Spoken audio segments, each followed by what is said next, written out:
Welcome back into the Wolves Den.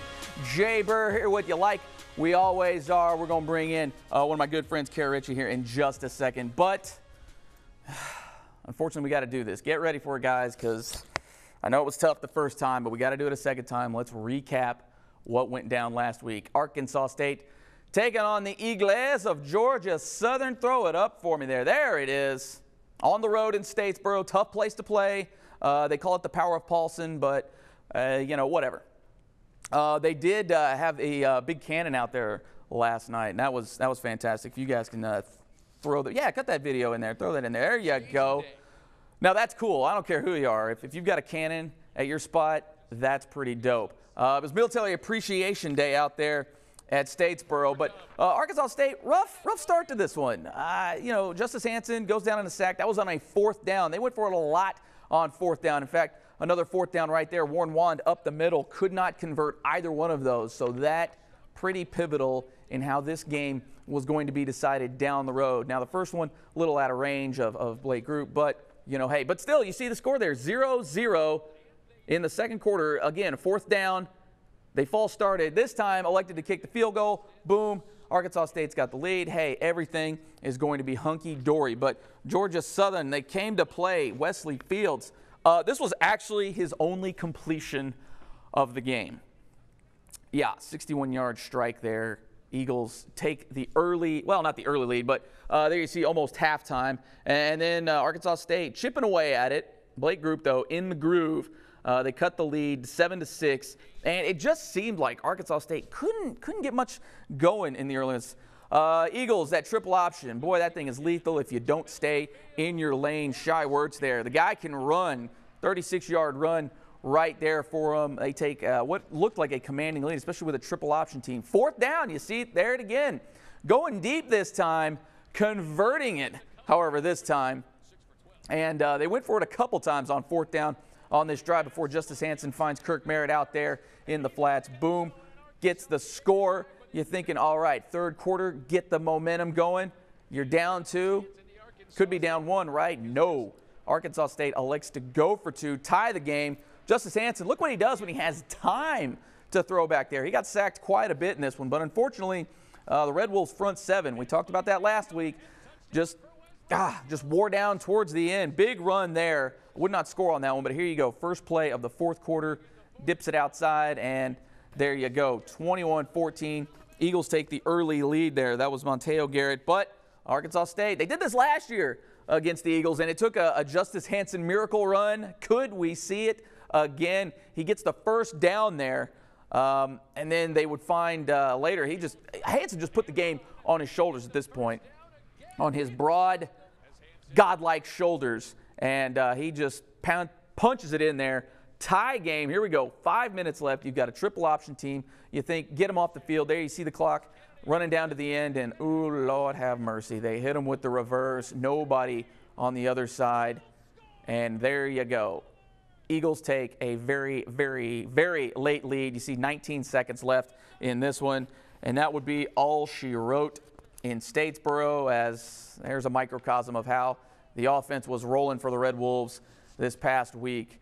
Just could not protect Hansen enough and could not make the plays when they needed to. All right, throw the stats up there for me, guys, because we got a few to break down here. There you see it. Arkansas State, plenty of yards. Only 3 touchdowns to show for it. 376 yards passing. Georgia Southern, she had a lot of yards as well. 348 of those rushing. 3 for 6 on fourth down, you think, for Arkansas State. Yo, that's pretty good.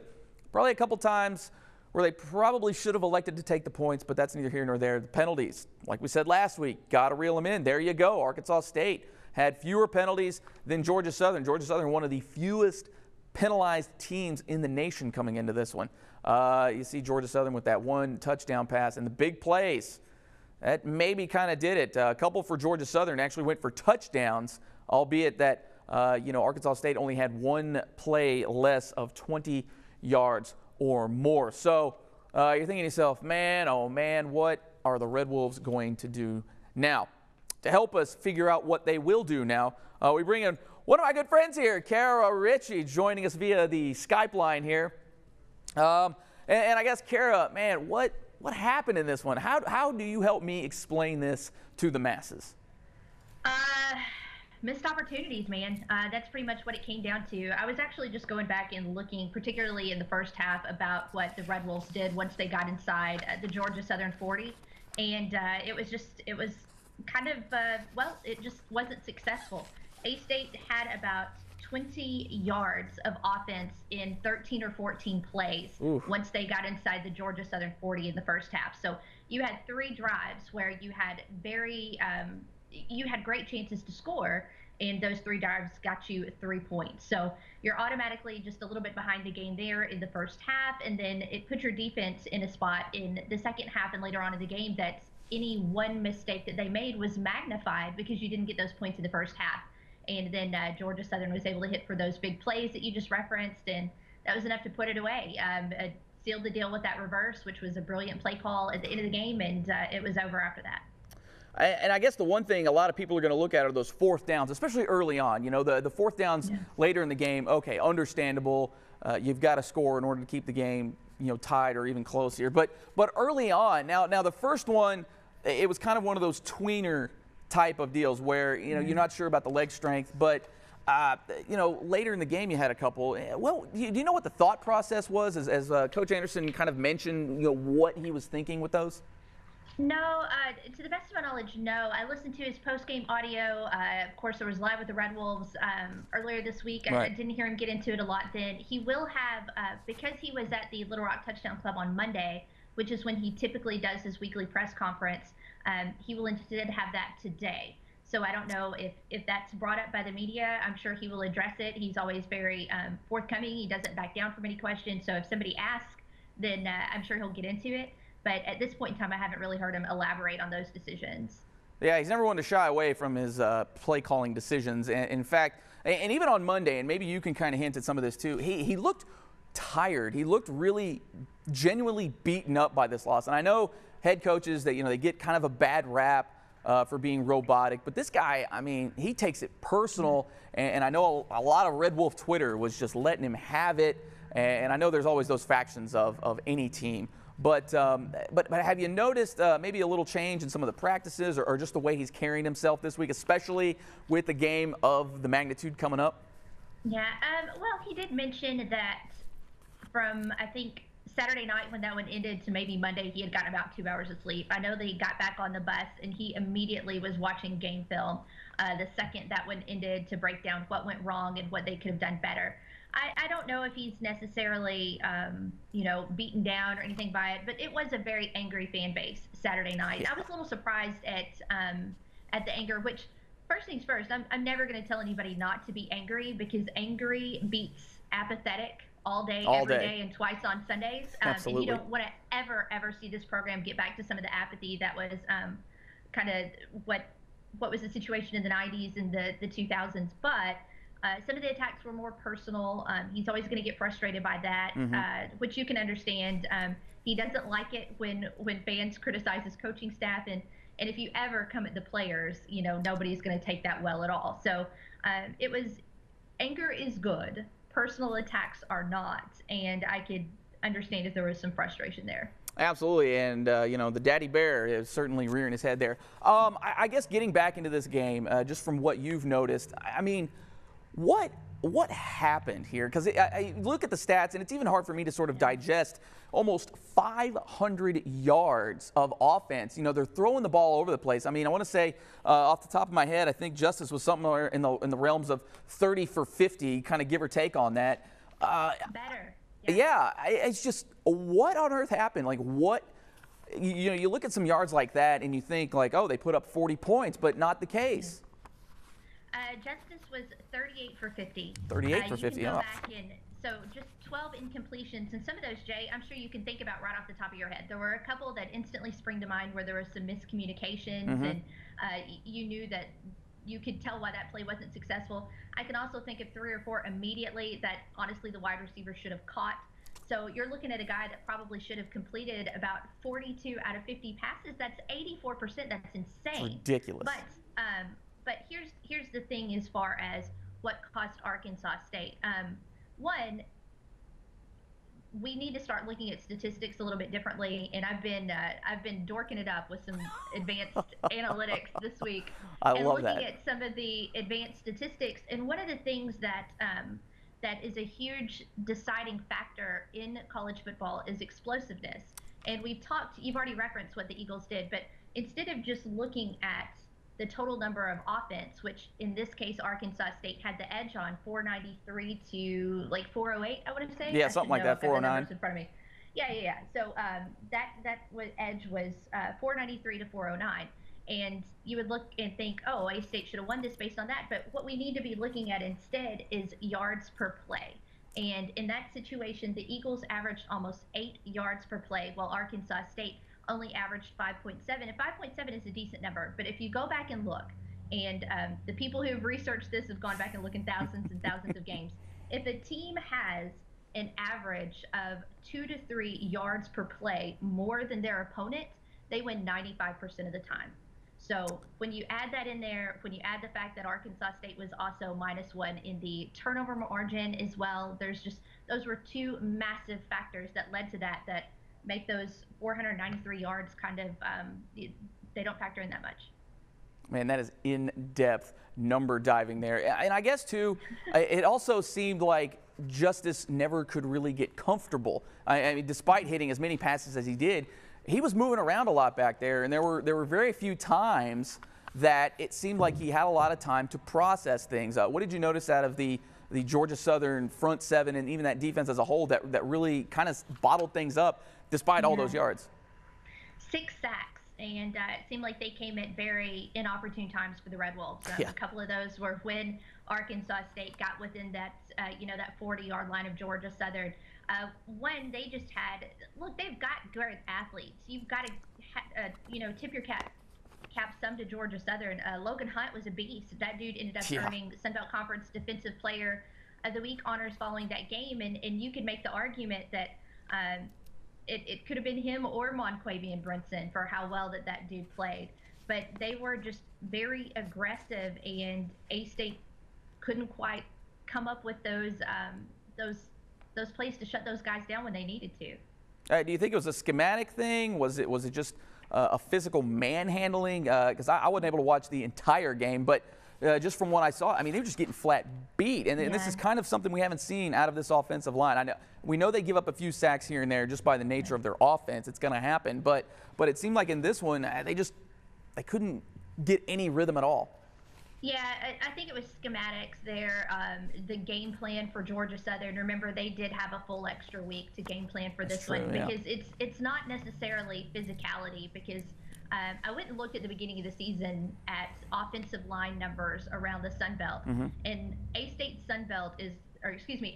offensive line is the beefiest in the Sun Belt. In fact, they outweigh App State's by about 200 pounds. And that's not necessarily something you look at a ton, because obviously you're not going O-line versus O-line. But this is the offensive line that those defensive lines practice against.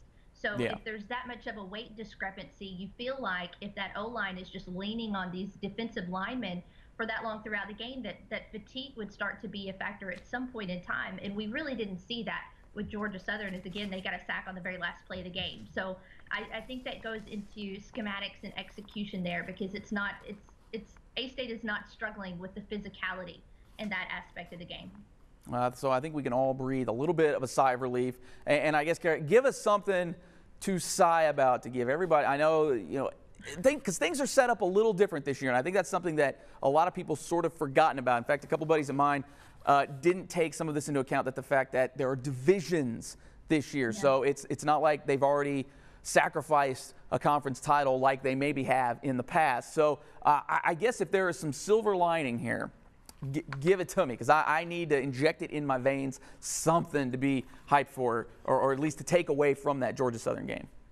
Look, book it. Arkansas State is still going to the Sun Belt Conference Championship game. Book it. Now, that game is probably not going to be in Jonesboro anymore. You're going to have some outside help for that to happen. But I just cannot foresee a team in the West that's going to come up and be able to end up with a better record than Arkansas State. The West there's some struggles, Jay, on that side of the division, big time. Texas State, you knew, wasn't going to contend for the Sun Belt West title. South Al, the Ragin' Cajuns, you knew there were going to be questions there because of the new coaching staffs. They haven't looked particularly great. And then the challenger was perceived to be ULM coming into the season. ULM just got demolished by Georgia State, who prior to that hadn't really been playing that well. I want to say that was a 42-17 final. It was a beatdown, yeah. Yeah. So A-State's biggest perceived challenger at the beginning of the season just got rolled by a team in the East that at the beginning of the season I would have said that ULM would have won that game. So they're having issues with penalties and with offense and with execution, which sounds a little bit familiar, at least as far as what the Warhawks are doing. So right now, because of that, unless Arkansas State just has a massive collapse or one of those other teams in the West significantly improves, this is still A-State's division to win. And I just really don't foresee that happening because A-State is going to be able to just out-talent most of the teams left on its schedule. Even if they have a day where the execution is a little bit poor, they are just significantly better than some of these other teams. Now, you can't go out and completely lay an egg, but it's the biggest challenges on the Sun Belt schedule were last week and in coming up next Tuesday. And other than that, Arkansas State's not going to be an underdog for the rest of the season. And we call that foreshadowing here. You brought it up, App State. So let's take a look at App State here. Coming up next week. Well, next week, sort of, yeah, I guess. It's kind of one of those weird, you get a bye week, but sort of kind of not really. That one game in 2 days. Thankfully, though, this will be in the friendly confines of the Vault. You can see water features that light up this time. Big time matchup there. Obviously, App State, a team that a lot of the fans do not care for, but this will be a big one on the Deuce coming up here. And let's kind of break down App State a little bit here. I've got. Do we have to? I mean, I guess we kind of have to here, but and I know you've talked a little bit with some of their people this week, so you'll have some pretty good insight here. But taking into account here, sacks were a big thing in the past week. Arky State has allowed 15 in 5 games. App only has 8 sacks in 4 games. Now, that's 2 per game. You think, it's not that big a deal. 63rd in the nation, though, in terms of per game. So they're doing okay. What do you make of their defensive line and even that front 7 as a whole? Well, I'm glad you found some kind of statistic that they are not good at because it took me a minute. Yeah, they average 51.8 points per game. They also have one of the better defenses overall in the country as far as yards allowed per game, total points given up. They are beastly on special teams. They've already blocked several kicks. They've got a kick return for a touchdown, a punt return for a touchdown. So if they're not good at getting sacks, awesome, because again, that's one of the only things that maybe they struggle with. I have not sat down and watched much of their games at all, so I don't have a lot of insight necessarily into their personnel other than just what the numbers tell us at this point in time. And you mentioned I have interacted with some App State folks this week, and I jokingly asked them, what is App State bad at? What do they stink at? And they couldn't really give me an answer. And a lot of times we're our own team's worst critic. You know? So the fact that they were kind of struggling to come up with anything obviously made me pause a little bit and wonder about just the type of team A-State's going to be facing on Tuesday. They're obviously very, very good. Yeah, they're very explosive. We got our keys to the game up there. Obviously, protect Hansen. We kind of touched on that. Big plays, though. That's going to be, I think, a big key in this one. Now, hear me out. We kind of broke down the numbers here a little bit. Arkansas State, 14th in the nation in 10-plus yard plays. They're 27th in the nation in 20-plus yard plays. Now, here's where it kind of gets a little funky here. They're 62nd in 30-plus yards, 81st in 40-plus yards. On the flip side, App State actually gets better as the yardage gets a little higher. They're only 69th in 10-plus yards, 64th in 20-plus yards, but then they skyrocket those 30-plus yards plays. This is on offense, mind you. They're 28th in the nation, and they actually have 7 40-plus yard plays, and that puts them 27th in the nation. They also have, I think, a couple over 80 yards. So they are an explosive team. What does Arkansas State need to do in order to kind of slow them down? Well, one, you start with trying to make Zach Thomas uncomfortable. The guy has had a phenomenal year so far, but he's just a sophomore. Right. You go back to their game against Charlotte, where he was unbelievable in that game. He was 14 for 14, perfect 100% completion Ridiculous. Percentage, and they won 45-9. However, his most recent timeout, he actually had what would be statistically his worst performance against South Al. Now, they still won that game by a landslide, but he did have a couple interceptions. So you have to, at some point in time, make him feel like he is a sophomore, like he is inexperienced, like he can be rattled. And then in addition to that, you also have to be able to snuff out their run game as well. I want to say they have 4 running backs that are averaging over 6 yards per carry. You look at yards per carry, they're one of the best teams in the country. So it's not just that Zach Thomas has been playing well. You also have Jalen Moore to think about. I mean, this guy was a Sun Belt Conference Offensive Player of the year before last. So there is so much talent up and down on that side of the ball that I'm just glad that I am not the one that has to sit here and strategize on how to shut it all down. And I guess quickly, what do we make of App State's schedule? Because, I mean, they're putting up offense. They've got a pretty stout defense, so we know they've got talent. But if you kind of look at things, and you obviously take Gardner-Webb out of the equation here, but Penn State, their total scoring defense is 49th in the country, or they're 49th in terms of total defense, 39th. But then Charlotte and South Al are just not good. In terms of yardage, Charlotte is 39th, but they're 93rd in terms of scoring, so they're giving up points. And South Al's defense just kind of bad, even though you kind of referenced that they got to their quarterback a little bit. But I mean, is this team really that good, or is that schedule kind of inflating some of the numbers a little bit? What do you make of some of that? Look, all you can do is play the games on your schedule, and True. they've gone out and not just played them, but owned their opponents. You mentioned Gardner-Webb, and obviously that was going to be a massive advantage there for App State, but the Mountaineers were 45-point favorites, and they had that covered by the half. Yeah. And then they just coasted from there on out. They've played so well against each one of their opponents and done so many things right. 3 different games now where they've averaged, or 3 straight where they've averaged 45 points or more. That's the first time they've done that in their program's history.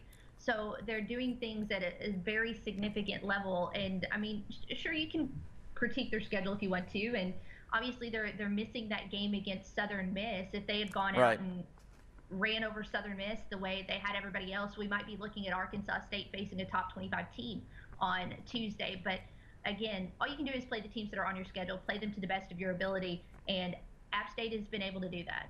Absolutely here. And another one of the keys to the game, I think, is going to be the red zone here. In terms of the numbers here, App State is 37th in the country. They convert 90% of their red zone opportunities. And of those 90%, they score 3/4 of the time. That puts them 25th. Arkansas State, however, 101st in just scoring in the red zone. That includes field goals. But they're 93rd in the country in terms of putting touchdowns on the board in the red zone. I know the red zone was a big point of emphasis for this coaching staff this year. I mean, what do we make of the red zone here, and especially some of the woes that Arkansas State has had in the red zone, even still, despite, like you mentioned earlier, having that huge offensive line force? It's been an Achilles heel. I mean, it has been. It very much was so last year. It's become that a little bit this year. And I think the thing that I find a little bit curious this year is you thought that maybe some of those red zone issues would be a little bit alleviated once Arkansas State was able to better develop a run game. And A-State has definitely done better running the ball this season than they did last year. You know, adding in Marcel Murray has been such a boost there to that run game. Having a healthy Armand Wayway also to complement Warren Wand. I mean, you have a little bit of a 3-headed monster, plus the ability for Justice Hanson to just take off and get some crucial yards, which we saw against Georgia Southern. But despite the fact that there is absolutely growth in that aspect of the game, we haven't necessarily seen it become more apparent in the red zone. I don't know why this team continues to struggle in that aspect of the game. I think the thing that's frustrating about this offense, Jay, is the fact that when you look at it, it's not like there's one big thing that's keeping this offense from being as successful and explosive as we all thought. It's just all these little things that keep adding up that are hindering the Red Wolves from putting more points on the board. Right. And again, maybe that's why it is so frustrating, because if we could all look at it and say, oh, if they could do this one thing better, or they've really stunk at this one aspect, they'd be able to be out here and really rolling over their opponents. But we haven't been able to do that. So I don't know why this continues to be such an issue for Arkansas State, but you just cannot keep squandering these opportunities, and you won't be able to do that at all on Tuesday against Appalachian State, or it might get ugly. Yeah, definitely not on the national stage where, you know, I know they talk about building the brand. Got to get the wins like this, especially over somebody who's as marquee as App State. And I guess, too, is that, you know, you're on the ticket up there in Northeast Arkansas, so I'm sure you've had the callers coming in. Is that kind of a lot of the driving force of some of the frustrations with this team, knowing that, you know, there was a lot of hype coming into this one, and not only that, there was a lot of hype on this offense that, you know, you've got the returning Sun Belt Player of the Year offensively in Justice Hansen, and you've got all these receivers who are big, fast. They're not divas in any sense of the word. Do you kind of sense that's where a lot of the frustration is? Absolutely, because you know what this unit is capable of.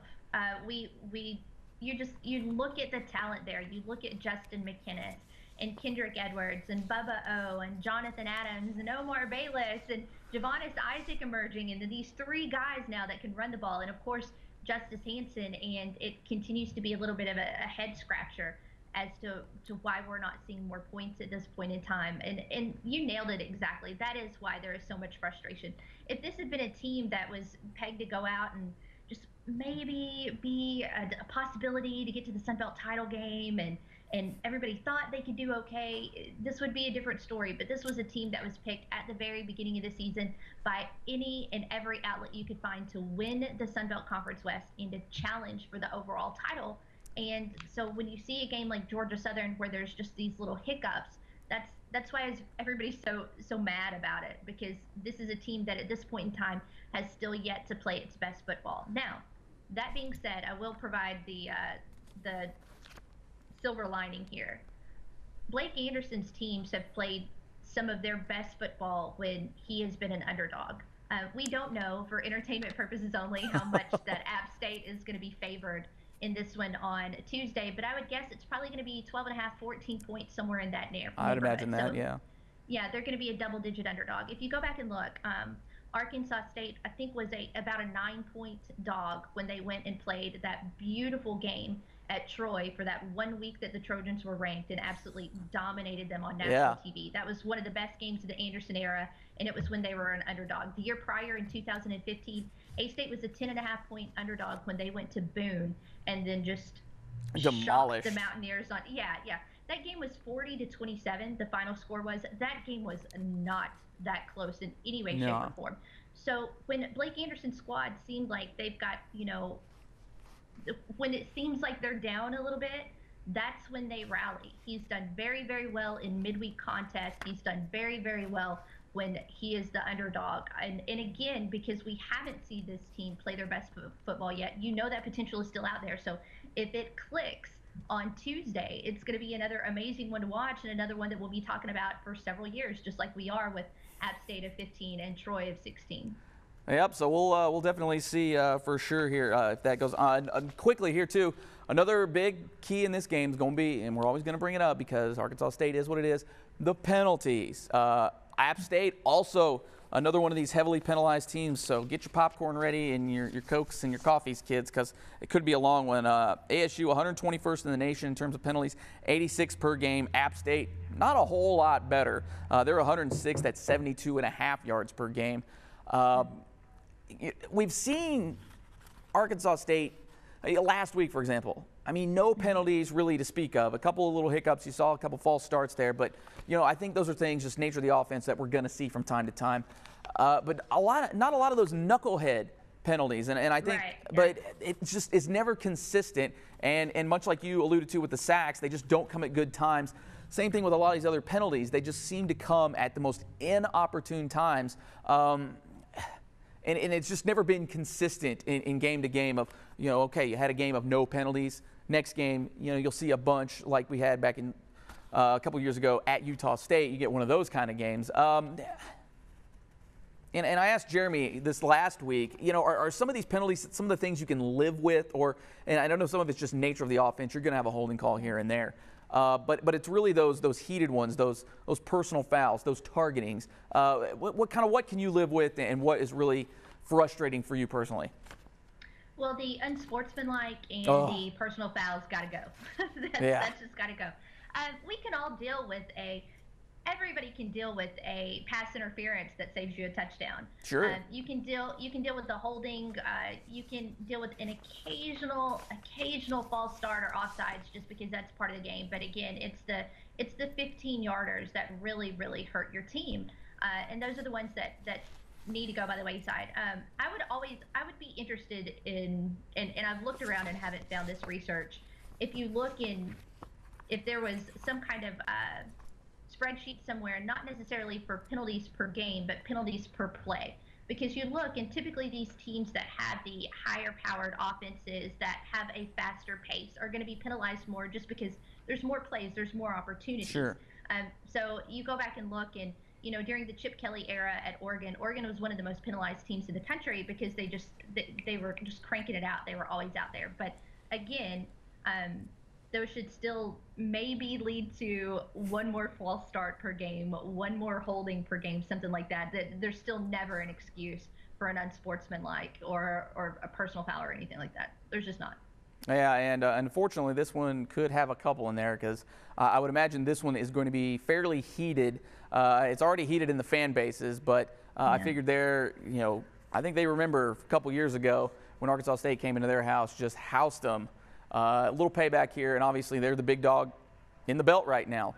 Yeah, I don't know if we'll necessarily see that, because one of the things that leads to the most heated rivalries is familiarity. I think that's why you see Cajun players and A-State players that are constantly jawing at each other, because that series is every single year. These teams haven't played since 2015. Sure. There's a lot of turnover on both rosters, and they don't play next year, which just stinks. It's a travesty. But yeah, it's really disappointing that only once in 4 years are these teams going to play. So I don't know if there's any kind of jawing among these players. I haven't seen any of the clips out there that that can be used as bulletin board material for either side. So I don't know if we'll necessarily. It's not a situation where I don't think the players are going into it chippy, like maybe they would with a more familiar rival. Now, that doesn't mean after a couple plays you get into it, there's a little jawing, a little shoving. It might end that way, but I don't think that's something we're going to see from the get-go.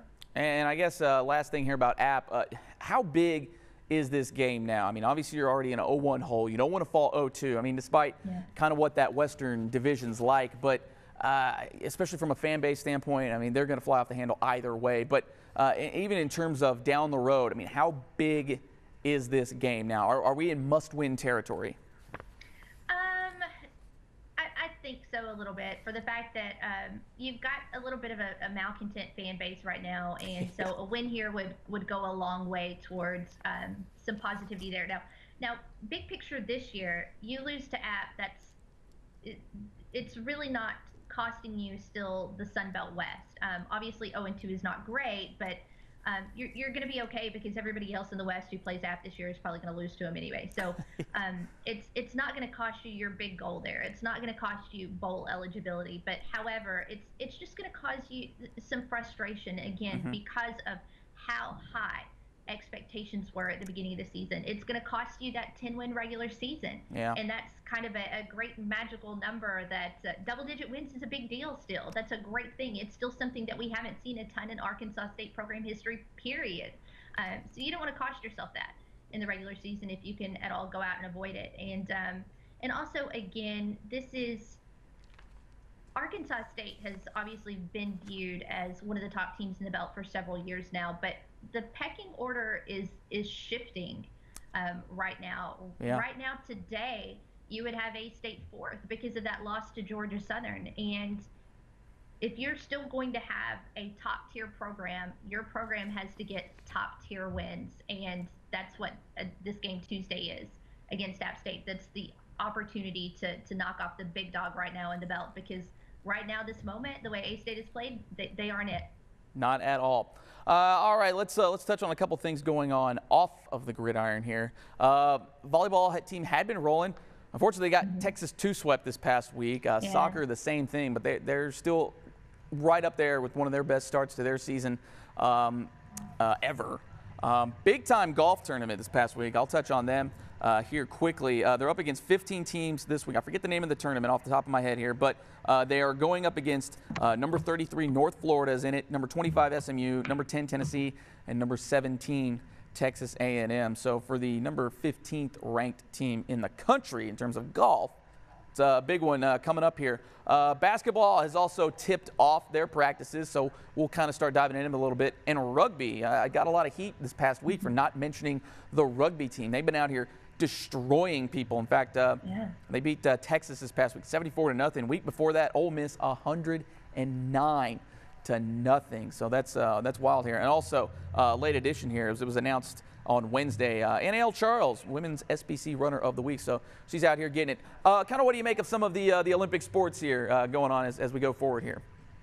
Well, for the most part, just good stuff all around. Obviously, everybody's buzzing a little bit about men's golf just for the fact that it's national attention that this program is receiving. It's not local or conference. It's national. When you're getting write-ups in Golf Week, that's a great thing.